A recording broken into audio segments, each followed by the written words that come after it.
എയ്റ്റീസിനെ വല്ലാണ്ടങ്ങ് പുച്ഛിക്കുന്ന ചില പാൽക്കുപ്പികളോട്. ഒരു വർഷം, ഒരു മാസം, പോട്ടെ ഒരാഴ്ച നിങ്ങൾക്ക് പിടിച്ചു നിൽക്കാൻ കഴിയുമോ എയ്റ്റീസിൻ്റെ കുട്ടിക്കാലത്ത്?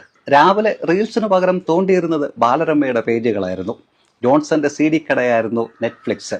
പ്ലേലിസ്റ്റ് തീരുമാനിച്ചിരുന്നത് ആകാശവാണിയായിരുന്നു.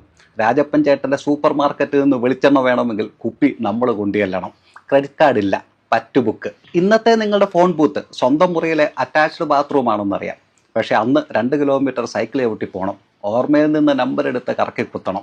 അങ്ങേ തലക്കിലെ വീട്ടുകാർക്ക് മനസ്സിലാകാത്ത കോഡ് ഭാഷ ഉപയോഗിക്കണം.